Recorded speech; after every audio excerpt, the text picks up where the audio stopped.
2.2 Steady State Exercise, Joseph Ibarra. What is steady state exercise? Steady state exercise is an activity that achieves a balance between the energy required by working muscles and the rate of oxygen and delivery for aerobic ATP production. How should it look? Steady state exercise is a long, continuous exercise that is completed at the same speed and intensity throughout the duration. Exercises have to last for at least 1 to 4 minutes to be in a state of steady state. Examples of this may be cycling marathons and a running marathon. Lighter examples may include a 5K jog. It allows for all body systems to work at a continuous rate and speed once steady state exercise has been achieved. The impact of steady state exercise. Steady state exercise has an effect on the cardiovascular system, respiratory system, neuromuscular system, and energy systems. But a lot of impacts that steady state exercise has on the body cannot be measured. In the cardiovascular system, heart rate and stroke volume can be measured. In the respiratory system, only breathing rate can be measured. In the neuromuscular system, nothing can be measured. And finally, in the energy system, the energy systems can be identified and measured by using blood lactate and O2 saturation. Heart rate during steady state exercise. During the initial stages of exercise, heart rate will increase when working aerobically and/or anaerobically. This happens because the heart must pump more quickly to ensure a sufficient amount of blood goes to the working muscles. There is also a lot more that happens within the body for the heart to contract faster. It begins at the receptors, which detect changes in the body at the start of exercise. Proprioceptors detect a change in movement. Chemoreceptors detect a change in the acidity of the blood. Thermoreceptors detect a change in the body's temperature, and finally, baroreceptors detect a change in the blood volume. The receptors send a signal up to the cardiac control center, or CCC, which is in the medulla oblongata, located in the brain. An action impulse is sent out of the CCC down the sympathetic nervous system, where noradrenaline is released into the SA node, causing the heart to beat faster. This all happens at the start of steady state exercise, as seen on the graph. However, after around 3 to 5 minutes of steady state exercise, you should see a plateau in heart rate, meaning heart rate will stay almost constant for the remainder of the exercise. This happens because during the exercise, athletes continue to work at the same intensity, therefore the body can meet the demands of the exercise and can now cope, causing the plateau in heart rate. Once steady state exercise is over, there is a fast decrease in heart rate because the body was working in a state where oxygen was available and more oxygen is available for the body prior to exercise. Therefore, there is a faster decrease in heart rate. Starling's law, stroke volume, and cardiac output. Starling's law states that when there is an increased volume of blood, the cardiac muscles are stretched to a larger size than normal. This stretching makes the heart contract more forcibly, meaning more blood is pumped out during each contraction, therefore increasing stroke volume during exercise. Stroke volume is the amount of blood that is ejected from the heart per beat. Stroke volume increases during exercise as there is an increase in venous return. Because of the increase of the blood, the cardiac muscles are stretched, and because of this, the heart must pump more forcibly, increasing the amount of blood let out by the cardiac muscles during each contraction. Therefore, stroke volume is increased. Cardiac output is the volume of blood ejected from the heart per minute. Cardiac output is determined by heart rate and stroke volume. If the heart rate or the stroke volume increases, cardiac output will also increase.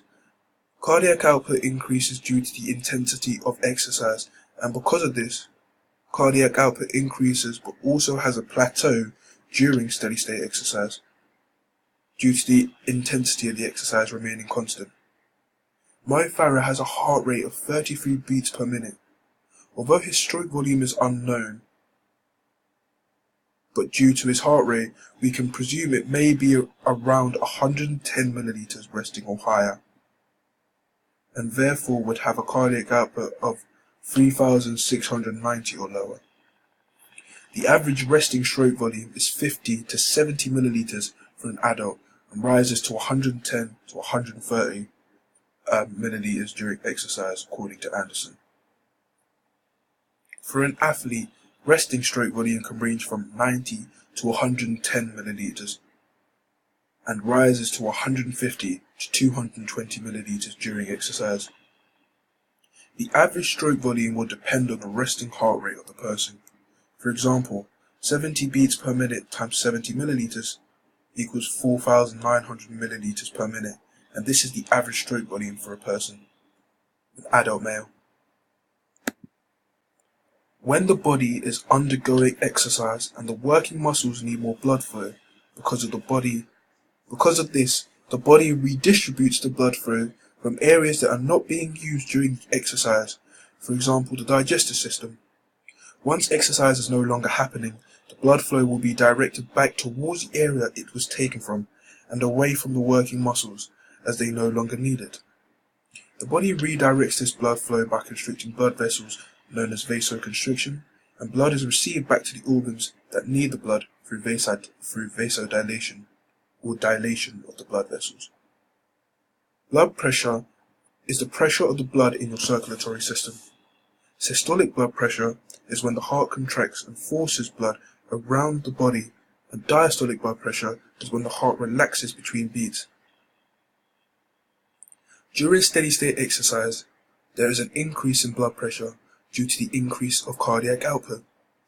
During exercise, systolic blood pressure rises, whereas there is only a slight change in diastolic blood pressure, and after exercise, there is a fall in systolic blood pressure as the skeletal muscular pump no longer pumps blood from the muscles to the heart. Breathing rate. Before steady-state exercise begins, breathing rate will stay constant as it was before and will not change until starting exercise. At the beginning of exercise, breathing rate will continue to rise as seen in the graphs as the body is trying to meet the demands and needs to find the right amount of oxygen before reaching steady state.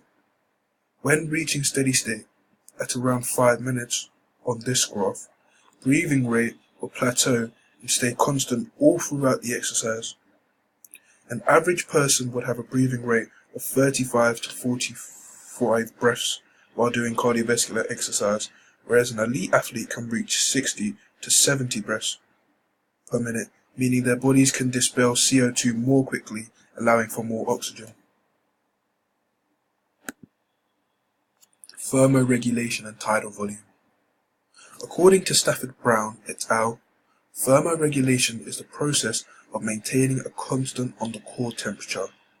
In humans, this temperature is 37 degrees Celsius. The skin temperature of the body can vary a great deal. If the temperature is increased or decreased by 1 degree Celsius or more, this will affect an athlete's physical and mental performance. When exercising, the body heats up and excess heat is expelled out of the body through sweating and vasodilation. The blood flows closer to the skin surface, cooling both the skin and the blood. Tidal is the amount of air inhaled per breath. This will increase in relation to the amount of exercise you do, due to the body needing to expel carbon dioxide to allow more oxygen into the body to supply to the working muscles. During exercise, the body's production of carbon dioxide goes up. Therefore, the lungs expand to allow more carbon dioxide to be expelled. When Mo Farah begins exercise, his body will require more oxygen for respiration in the working muscles and will need to remove more carbon dioxide so the depth of his breathing can increase. As Mo Farah is an elite and experienced athlete, he can increase his tidal volume instead of his breathing rate, allowing him to run for longer lengths of time as he is getting more oxygen to the working muscles. Aerobic system. This energy system is similar to the anaerobic glycolytic energy system, but because of the presence of oxygen, pyruvic acid is converted into lactic acid at a much slower rate. This system also starts with glycogen being converted into glucose. Glucose is then broken down by phosphofructokinase to make pyruvic acid and energy, creating 2 moles of phosphate. Instead of conversion to lactic acid, this process takes place for 3+ minutes. An advantage of this is that it allows us to work for long periods of time. A disadvantage of this energy system is that it takes a long time to start. For example, when starting a jog in the first few seconds, we feel tired, but after enough time our body can adjust and moves into this energy system. Muscle spindles. Muscle spindle is an organ placed within the muscle and communicates to the central nervous system, or CNS. The purpose of this is for when the muscle is in a state of contraction. The muscle contracts and changes the tension on the muscle spindle, which is related to the CNS, and the CNS can deal with the information by either increasing the contraction or relaxing the muscle. When the muscle lengthens, a spindle is pulled, and when the muscle contracts, the spindle goes back to its former position, stopping the muscle from overstretching, also known as a stretch reflex. Golgi tendon organ. A Golgi tendon organ, or the GTO, is a proprioceptor organ which can be found at the origins and insertions of the muscles. Its purpose is to cause relaxation by interrupting the contraction, and works as a counter for the muscle spindles. They send a message to the brain through the junctions as soon as they sense an overload in the muscles. An example of the GTO working is during stretch. If you hold a static stretch for more than 7 seconds, the GTO stops the increase in muscle tension. When activated during stretching, muscle spindle activity inside the muscle being stretched is stopped, meaning a deeper stretch can be achieved. GTOs and muscle spindles work together through their reflective actions to prevent injury. This is also why static stretching is recommended for 15 or more seconds. Oxygen dissociation curve. According to Stafford Brown et al., oxygen is released by the hemoglobin in places where there is little oxygen, such as an exercising muscle. The oxygen dissociation curve represents the ease with which the hemoglobin releases oxygen when it is exposed to tissues of different concentrations of oxygen. Hemoglobin has a high affinity for oxygen, therefore the start of the curve begins with a steep rise, meaning a small rise in partial pressure will lead to oxygen and hemoglobin binding easily. Changes in blood, carbon dioxide levels and levels of acidity causes shifts in the oxygen dissociation curve. These shifts enhance oxygen release in tissues and increase oxygen uptake in the lungs, also known as the Bohr effect. This happens during exercise as there is a higher production of carbon dioxide in the blood. During exercise, increased production of carbon dioxide, increased temperature of high and higher levels of acidity in the blood will cause the curve to shift to the right, and after exercise, when carbon dioxide levels decrease, temperature lowers and pH levels rise again due to the loss of carbon dioxide, the curve will move back to the left, as shown on the graph. Hypothesis is a possible explanation of what will happen when trying to solve the problem presented. A null hypothesis states that there is no significance between two variables.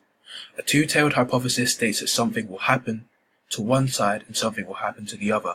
For example, it will land on heads 9 times and tails 11 times. A one-tailed hypothesis is a normal statement of what you will believe will happen. For example, the coin will land on heads. The exercise involved the participants cycling for 20 minutes on an ergometer bike with resistance in correlation to the participant's own body weight.